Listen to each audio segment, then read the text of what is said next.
IVF చికిత్సలో 25% భారీ discount, free doctor consultation, free ultrasound scan, logo launch, Andro max advanced male infertility centre ను కూడా ప్రారంభించారు. ఇప్పుడు వైజాగ్ విషయం మీద అందరికి ఫోకస్ ఉందండి. ఇప్పుడు జగన్మోహన్ రెడ్డి గారు కనుక అధికారం వచ్చినట్లయితే ఖచ్చితంగా రాజధానిని రెండో రాజధానిగా వైజాగ్ ఉంచుతాను, పరిపాలన అంతా ఇక్కడే అన్నారు కదా. ఎప్పుడు ఆయన అధికారంలో ఉన్నప్పుడు 5 ఏళ్ళు ఏం చేశాడు? రైట్. అయితే వైజాగ్ వైపు ఇలా చూస్తూ ఉంటే రిషికొండలు కనిపిస్తూ ఉన్నాయి. పచ్చదనంతో ఉండే రిషికొండలు ఈరోజు టీడీపీ వాళ్ళు మీరు అంటున్నట్టుగా ఒక బోడిగుండు చేసినట్టు చేశారు అని. దాని వెనుకున్న అనకొండ ఎవరు అనేది ప్రస్తుతం సోషల్ మీడియాలో వైరల్ అవుతున్న టాపిక్. మీరు ఎవరు అనుకుంటున్నారు? విధ్వంసానికి బ్రాండ్ అంబాసిడర్ జగన్మోహన్ రెడ్డి. ప్రజావేదిక కూల్చడం దగ్గర నుంచి రిషికొండ గుండు కొట్టడం వరకు కూడా ప్రతిదీ విధ్వంసమే జగన్మోహన్ రెడ్డి చేసింది. ఇవాల్టి రోజున ఏదైతే రిషికొండలో మనం ఒక లగ్జరియస్ ప్యాలెస్ చూస్తున్నాం, 600 పైచిలు కోట్లు ఆ మహానుభావుడు ఖర్చు పెట్టింది. దానికి సంబంధించి భిన్నమైనటువంటి అభిప్రాయాలను వాళ్ళే వ్యక్తపరిచారు. ఒకసారి ఏమో పరిపాలనా రాజధాని విశాఖపట్నం కాబట్టి అక్కడ ముఖ్యమంత్రి ఉండడానికి ఈ భవంతులు కడుతున్నాం అని చెప్పింది వాళ్ళే. తర్వాత 4 ఖర్చుకుని లేదు పర్యాటక శాఖ కోసం కడుతున్నాం అని చెప్పింది వాళ్ళే. 2 సందర్భాల్లోనూ కూడా ప్రజలకు అసలు చూపించింది లేదు, మీడియా వాళ్ళకి చూపించింది లేదు. మేము ఎప్పటి నుంచో చెప్తున్నాం, there is something happening in there. కోట్లు ఖర్చు చేసి జగన్మోహన్ రెడ్డి వాళ్ళ రోజున ప్యాలెస్లు కడుతున్నాడు అని చెప్తూనే ఉన్నాం.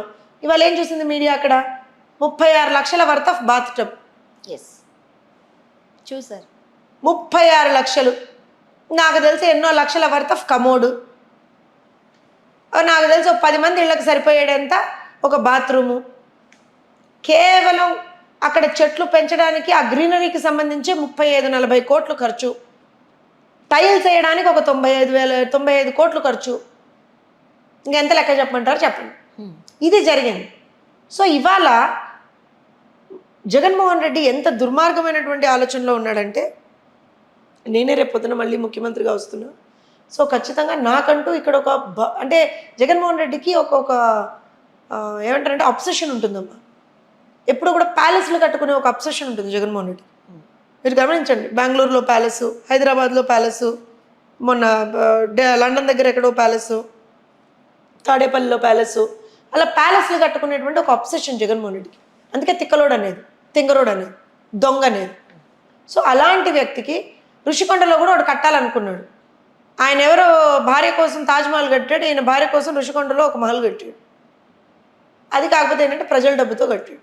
ఓకే, కక్కిస్తాం మీరన్నట్టు. ఆ అనకొండని బయటకు గుంజుతాం, తిన్నదంతా కక్కిస్తాం, వదిలే ప్రసక్తి అయితే లేదు. ఎవరైనా అధికారంలోకి ఉన్నట్లయితే అపోజిషన్ పార్టీలో ఎవరైతే ఉన్నారో వాళ్ళ మీద కేసు వేయడాలు, జైలుకి పంపడాలు, కక్ష సాధింపు రాజకీయాలను చూస్తూ ఉన్నామండి. ఇది కాదనలేని వాస్తవం, మీరు కూడా ఒప్పుకోవాల్సింది. అయితే చంద్రబాబు నాయుడు గారు ప్రతిపక్షంలో ఉన్నప్పుడు జైలుకి పంపించిన పరిస్థితి, 50 రోజుల వరకు ఉంచిన పరిస్థితి చూసాం, రైట్. ఇప్పుడు చంద్రబాబు నాయుడు గారు అధికారంలోకి వచ్చారు కాబట్టి అదే రివెంజ్ను ఈరోజు జగన్మోహన్ రెడ్డి గారి మీద కూడా తీర్చుకోబోతున్నారు అంటూ వస్తున్నాయి. ఎలా చూడాలి? తప్పు. చంద్రబాబు నాయుడు గారు ఎప్పుడూ కూడా రివెంజ్ పాలిటిక్స్ లేకపోతే కక్షా రాజకీయాలను ఎప్పుడూ ఆయన బిలీవ్ చేయలేదు, చెయ్యరు కూడా. మీరు గమనించండి. అందుకే మీరు గమనిస్తే మేము అధికారంలోకి వచ్చిన మరుక్షణం నుంచి మేము ప్రజలకు ఇచ్చినటువంటి హామీల గురించే మాట్లాడుతున్నాం. ఎవరైతే తప్పులు చేశారు, ఇప్పుడు తప్పు చేసిన వాడు ఖచ్చితంగా శిక్ష పడుతుందండి. మేమేం కొత్తగా చేయక్కర్లేదు దాన్ని. నిజంగా జగన్మోహన్ రెడ్డి ఇన్వాల్వ్ ఉన్నాడు అనుకోండి, మేమెవరో మాట్లాడడానికి వ్యవస్థ ఉంటుంది కదా. కాకపోతే కక్ష సాధింపు రాజకీయాలు మాత్రం చంద్రబాబు నాయుడు గారి దగ్గర మీరు ఏమంటారంటే లాంతరం పెట్టుకుని ఎదిగినా కనపడవు, అంతే. ఆ మనిషి అంతే. ఆయన కక్ష సాధింపు వీటన్నిటిని ఎప్పుడు బిలీవ్ చేయరు. అయితే ఇక్కడ నేను ఒక విషయం చెప్తాను. జగన్మోహన్ రెడ్డి గారికి సంబంధించి ఆయన మీద కేసులు ఇవ్వాలని కొత్త కాదమ్మా. 12-13 ఈడీ కేసులు ఉన్నట్టున్నాయి. 13. చూసారా, మీ దగ్గర నెంబర్ కరెక్ట్గా ఉంది మాకన్నా. మేము ప్రతిపక్షమైనా, ఆయనకు ప్రతిపక్షమైనా మీ దగ్గరే నెంబర్ కరెక్ట్గా ఉంది. అవునా? 10 ఏళ్ల నుంచి బయట ఉన్నాడు. మొన్నే యానివర్సరీ కూడా చేసుకున్నాడు, బెయిల్ యానివర్సరీ కదా. ఎన్ని రోజులు కోర్టు ఊరుకుంటుంది? మొన్నటి వరకు ఏం పెట్టుకున్నాడు తెలుసా ఎక్స్క్యూజ్? నేను ముఖ్యమంత్రిని, నేను రావాలంటే చాలా ఖర్చు అవుతుంది, ప్రజాధనం వృధా అవుతుంది, సో నేను కోర్టుకు రాలేని అన్నాడు. ఇప్పుడు ఏం చెప్తాడు? నేను ఒక ఎమ్మెల్యేని, ప్రతిపక్ష నాయకుడు హోదా కూడా లేదు నాకు, నేను ఒక ఎమ్మెల్యేని, నేను కోర్టుకు రావడం నాకు ఖర్చు అవుతుందని ఏం చెప్తాడా? లాగబెట్టి కొడుతుంది కోర్టు. నువ్వు అంత అక్రమంగా సంపాదించుకున్న డబ్బు ఉంది కదా, ఆ డబ్బు ఖర్చు పెట్టుకుని రా అంటుంది. సో ఎవరో ఏంటో చేసేది తల్లి జగన్మోహన్ రెడ్డిని. మళ్ళీ కొత్తగా మీరు మాట్లాడతారు. ఆల్రెడీ పీకల్లో కేసుల్లో కూరుకుపోయి ఉన్నాడు ఆ మహానుభావుడు. చెయ్యని దొంగతనం లేదు, చెయ్యని అరాచకం లేదు, ఇంకేం చేస్తాడు Jaganmohan Reddy? At the end of the day జైలుకే వెళ్ళాలి జగన్మోహన్ రెడ్డి. మీరేం అంత ఇబ్బంది పడాల్సినటువంటి అవసరం లేదు. ఎవరేం కొత్తగా కేసులు వేయక్కర్లా జగన్మోహన్ రెడ్డి గారి మీద.